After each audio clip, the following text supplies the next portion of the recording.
Mr. Mulcair, good evening. Good to be with you, Dan. Hi, Justine. Hi, Tom.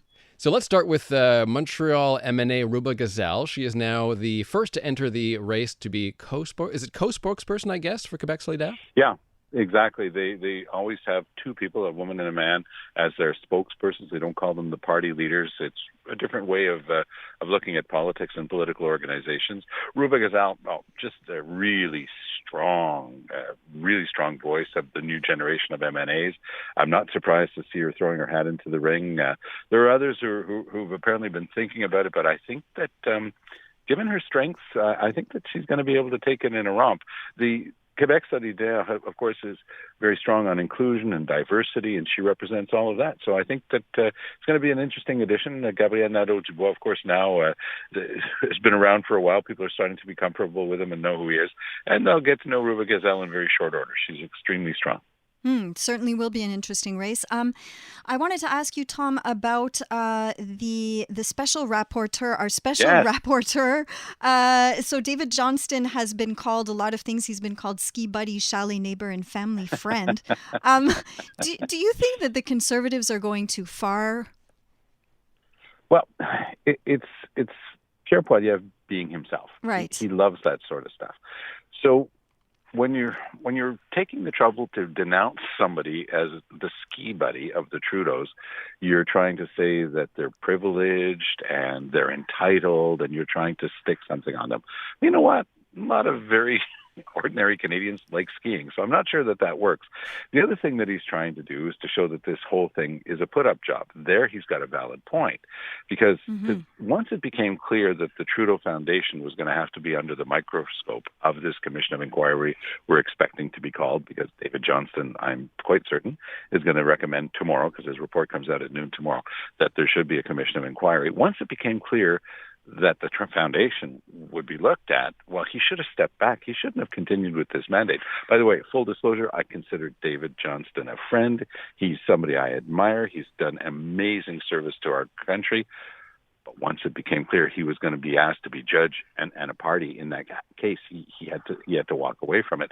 Trudeau, of course, was very happy to have him there. He's done something very similar in the past for Stephen Harper when they had to look at the Mulroney affair and the Airbus affair. He had done a similar job for him. So it's really, this is what's bugging the average Canadian, and these are the people that Poilievre could have and should have been talking to, instead of getting very personal about David Johnston, which I think brought nothing to the debate. It might have satisfied him and some of his hardcore conservative base, but his job now is to show that he can form a government, and he's only going to do that if he starts reaching out to people who don't already think like him. And he's not going to succeed in that if he's very personal against somebody who's got such a good track record as David Johnston.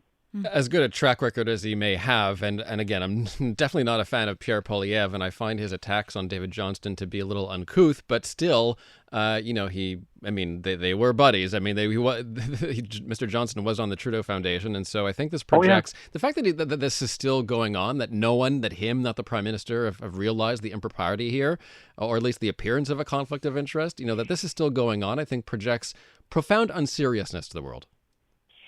Well, it also projects the fact, and I think Bob Fife said it the best. He's written most of the key articles on this, Dan, and he said something very interesting to our friend Aaron Rand in an interview. He said, look, the reason the Liberals are doing nothing about this, they're sitting on their hands, is because the Liberals benefited from the type of Chinese government interference that we're talking about here. So as we head into the into the Commission of Inquiry phase, because only Trudeau gets to make the decision, anything else is just a recommendation, a couple of things have to happen. We have to realize and be very sensitive to the fact that a lot of Canadians of Asian origin are already suffering discrimination. And this isn't going to help, because people lump everything together. That's why I try to be careful to always say Chinese government and not the Chinese, because you have to make sure people understand that we're talking about the Chinese Communist Party that has antenna all over the world and tries to keep tabs on everybody in the diaspora community because they consider anybody who can talk to each other and assemble and express free thoughts, they consider that a threat to the Chinese Communist Party. So we're not talking about your neighbor who might have roots in that part of the world. We're talking about bad actors in the Chinese government.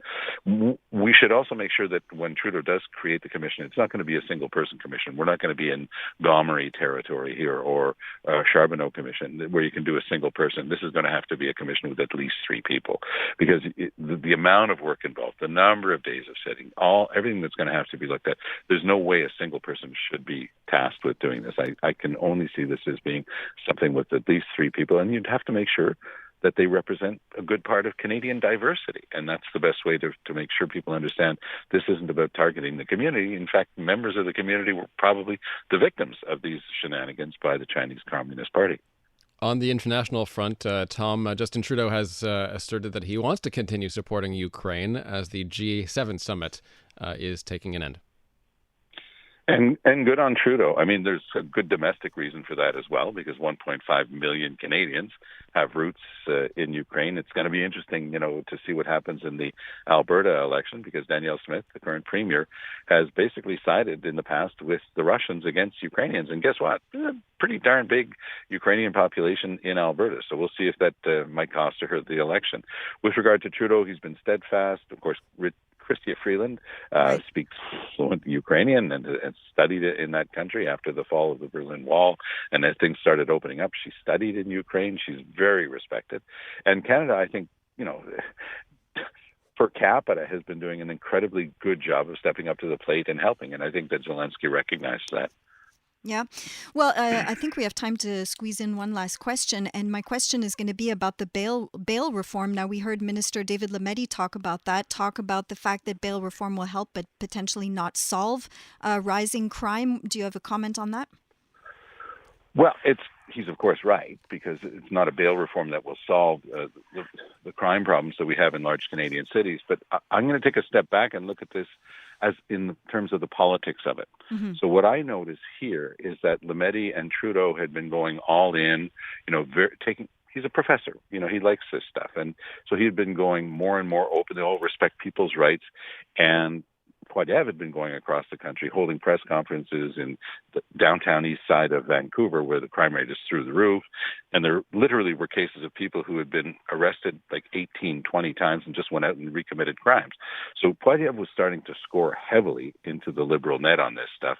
So Trudeau hit the panic button, told Lametti, you're going to come up with a reform that gets tougher on people and makes it no longer automatic that you're going to get out on bail. And Lametti delivered. So this is a complete change of heart for Lametti and approach for Trudeau, simply because they were under a great deal of pressure from the Conservatives. So it's interesting when you see an opposition party performing so well that the government has to change its tune and its approach to adapt because the opposition party is scoring heavily. Well, I think that the Conservatives, quite frankly, saw well on that one. I mean, there was sort of a revolving door issue that was going on there. Oh, yeah. For sure. And so it took everything, you had to drag Trudeau kicking and screaming, but Lametti was forced to do it. Marco Mendicino had to do something similar with his gun reform with regard to assault rifles, and they were roundly criticized by some of the groups like Police se souvient, the survivors and families of victims of the Polytechnique shooting, who are very upset with Trudeau. But he sent so much pressure from hunters and farmers across the country that he sent Mendicino back in, and basically now they're regulating stuff that's not even invented yet, stuff that will be coming onto the market, not taking care of what's already out there. I guess it's a step in the right direction, and it's better than nothing, and I think that's the right way to look at it. But at the same time, we can again sense that Trudeau is looking at his numbers, he's using focus groups, he's using polling information, and he realizes when he's in hot water, he's got to pull back. That's what's going to be most interesting about the David Johnston report tomorrow. Trudeau does not want this thing in any way to interfere with his upcoming election. I'm expecting him to make the call within the next few months, probably by the end of this fall, maybe beginning of next year, but I'm actually expecting this fall because there's a technical reason having to do with the new electoral map that will be favorable to the Conservatives, and Trudeau would have every reason to go onto the old map. He's probably going to pull the plug and use something we call prorogation, in the next couple of weeks to make sure that he dumps the parliamentary committees. Everything has to start with a new throne speech, and then he'll decide with his best organizers and people over the summer, do we actually come back to the House? Do we give Poilievre his megaphone? Because Poilievre performs brilliantly in question period. Or do we just, roll the dice and try to get this thing done? Trudeau's a gambler, and he's got a lot of moxie, and it pays off for him often. So we'll see whether he goes for it. Could go very fast. Tom Mulcair back tomorrow with Aaron and Natasha at 5:05. Thanks so much. Thanks, Tom. Great to talk to you. All the best. Likewise.